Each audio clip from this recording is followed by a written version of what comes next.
স্বরাষ্ট্র উপদেষ্টা বলেছে হাসিনার সাথে নাকি চুক্তি ছিল, শূন্য রেখায় তারা কাঁটাতারে বেড়া দিতে পারবে। আমি বলতে চাই, স্বরাষ্ট্র উপদেষ্টা কি হাসিনার চুক্তি বাস্তবায়ন করার জন্য এই ক্ষমতায় বসেছে? এই 6 মাসে, এই 5 মাসে কি করা হয়েছে? দেশের জনগণ জানতে চায় এগুলা। কিচ্ছুই তো করতে পারেন নাই। যদি এটাই বন্ধুত্ব হয়, তাহলে আমাদের সীমান্তে এসে তারা কেন আবার ওই গুলি ফায়ার করতেছে? তারা আমাদের দেশের কৃষকদের জমি দখল করে তাদের শস্য তারা এখান থেকে লুটপাট করে নিয়ে যাচ্ছে। বাংলাদেশ জরুরি অবস্থা জারি হবে আর রাজনৈতিক সংগঠনগুলো তামাশা দেখবে, এটা হবে না। সুষ্ঠুভাবে সুন্দরভাবে একটি দেশ পরিচালিত হবে অন্তর্বর্তীকালীন সরকার সেই জন্যই প্রতিষ্ঠিত হয়েছে। তার বিপরীত যদি কেউ দেখে অন্য কিছু স্বপ্ন, সেই স্বপ্ন কোনোদিন রাজনৈতিক দলগুলো মেনে নিবে না। এই যে বলেছেন উনি হাসিনাকে আনবেনই, তারপরে বিচারই হবে, তারপরেই নির্বাচন হবে, আমি মনে করি এই আবেগী কথা দিয়ে দেশ চলে না। করেই তারপর বিচার করবে, এনেই বিচার করবে, বিচার করেই আবার নির্বাচন হবে, আবেগী কথা চলবে। তাদের পররাষ্ট্রনীতি হয়েছে এই রকম, হাসিনার বিচার মেয়াদ বাড়ানো হয়েছে। তাহলে আমরা কিভাবে বিশ্বাস করি যে হাসিনাকে তারা দেশে ফেরত দিবে? আমাদের কাছে তথ্য আছে, তারা আমেরিকাতে, ইউরোপে পাঠানোর জন্য তারা চেষ্টা করতেছে। এবং আরেকটি আশঙ্কার খবর আমরা বিভিন্ন মাধ্যম থেকে শুনেছি, জানি না আপনি শুনেছেন কিনা, আরিফ বিল্লাহ আপনিও শুনেছেন কিনা, দেশে জরুরি অবস্থা জারি হতে পারে, সার্বিক পরিস্থিতির উপর নির্ভর করবে, এরকম কোনো মেসেজ আপনারা কি পেয়েছেন? আমি একটু কথায় আসি। সেনাবাহিনী সহ বিভিন্ন জায়গায় বিভিন্ন গ্রুপ আছে, জি প্রত্যেকটা জায়গায়। জি আমাদের দলেও আছে কিছু গ্রুপ, তারা আমাদের সবার মতের সাথে একমত হয় না। বিএনপির মধ্যেও আছে, সব মতে তারা একমত হয় না। তো এরকম সেনাবাহিনী সহ উপদেষ্টা পরিষদেও অনেকটাই এরকম আছে জি কিছু, আছে তাদের তারা মধ্যে। ভিন্ন মত প্রকাশ করে। এই যে ভিন্ন মতের প্রকাশের লোকগুলো আছে, তারা অবান্তর কিছু কথা বলবে। বাংলাদেশ জরুরি অবস্থা জারি হবে আর রাজনৈতিক সংগঠনগুলো তামাশা দেখবে, এটা হবে না। সুষ্ঠুভাবে সুন্দরভাবে একটি দেশ পরিচালিত হবে অন্তর্বর্তীকালীন সরকার সেই জন্যই প্রতিষ্ঠিত হয়েছে। কিন্তু তার বিপরীত যদি কেউ দেখে অন্য কিছু স্বপ্ন, সেই স্বপ্ন কোনোদিন রাজনৈতিক দলগুলো মেনে নিবে না।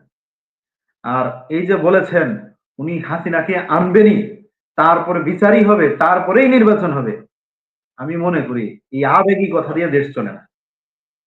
করেই তারপর বিচার করবে, এনেই বিচার করবে, বিচার করেই আবার নির্বাচন হবে, আবেগী কথা চলবে। আপনি যদি আনারই হতেন, এই 6 মাসে কি করছেন? এই 6 মাসে, এই 5 মাসে কি করা হয়েছে? দেশের জনগণ জানতে চায় এগুলা। কিচ্ছুই তো করতে পারেন নাই। ভারত থেকে বলা হচ্ছে হাসিনাকে ফেরত দিব না। আমরা এক প্রকার বাধ্য হয়ে তাদের মুখের উপর বলছি যে তোমরা পারলে মোদির সাথে বিয়া দিয়ে দাও, আমরা নিব না। কেন বলছি? কারণ তারা বলতেছে দিই না। এই হলো অবস্থা। এই যদি পরিস্থিতি হয়, হাসিনাকে তারা সেফ এক্সিট দিচ্ছে। বাংলাদেশের সেনাবাহিনী হেলিকপ্টারে করে ভারতে হাতে তুলে দিয়ে আসছে। তার মানে আমরা দিয়ে আসছি, আমাদের রেখে যাওয়া আমানত আমাদের কাছে ফিরিয়ে দাও। এখানে কিন্তু আরিফ বিল্লাহ, ভারত থেকে একটা স্লোগান শুরু হয়েছে। আপনার ভারতের সবচেয়ে বিচ্ছিন্নবাদী একটি রাজনৈতিক সংগঠন, আপনার বোম্বেতে, আমার নামটা মনে আসছে না, রাজনৈতিক সংগঠন, হিন্দুত্ববাদী একটা সংগঠন, কি যেন বলে তাকে, আপনার কি মনে আছে? ভারতের হিন্দুত্ববাদী একটা সংগঠন,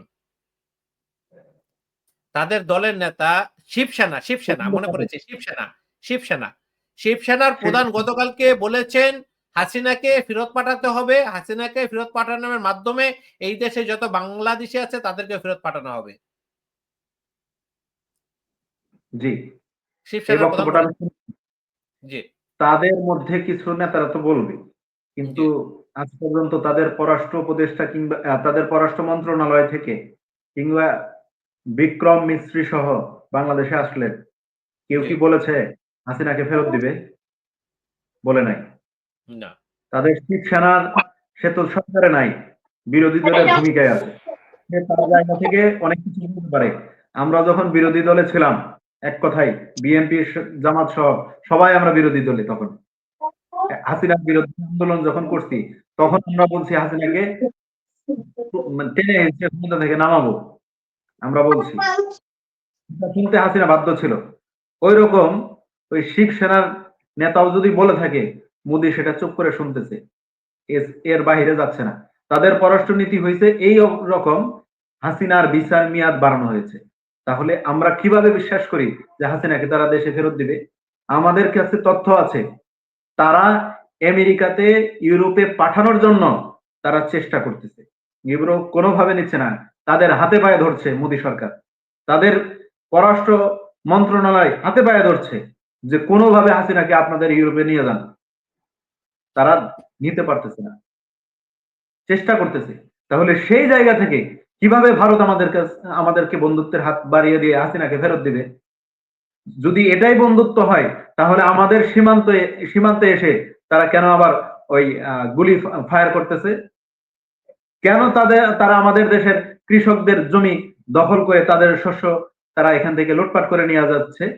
তারা কেন কাঁটাতারের বেড়া দিচ্ছে? আমি এই প্রশ্নগুলো রাখতে চাই। আবার একই সাথে বলতে চাই, স্বরাষ্ট্র উপদেষ্টা বলেছে হাসিনার সাথে নাকি চুক্তি ছিল, শূন্য রেখায় তারা কাঁটাতারের বেড়া দিতে পারবে। আমি বলতে চাই, স্বরাষ্ট্র উপদেষ্টা কি হাসিনার চুক্তি বাস্তবায়ন করার জন্য এই ক্ষমতায় বসেছে? এই চুক্তি বাস্তবায়ন করার জন্য তো বসে নাই। হাসিনার চুক্তি বাতিল করে জনগণের স্বার্থে, দেশের স্বার্থে যে চুক্তি করা দরকার সেই চুক্তি করবার জন্য এবং বাস্তবায়ন করার জন্য বসেছে। হাসিনার কোন চুক্তি বাস্তবায়ন করার জন্য স্বরাষ্ট্র উপদেষ্টা সেখানে বসে নাই। এই জিনিসগুলো তাদের বুঝতে হবে। সীমান্তে দেশের জনগণ আজকে কাছে নিয়ে যাচ্ছে, জি, সীমান্ত রক্ষা ধন্যবাদ করার জন্য। আরিফ বিল্লাহ।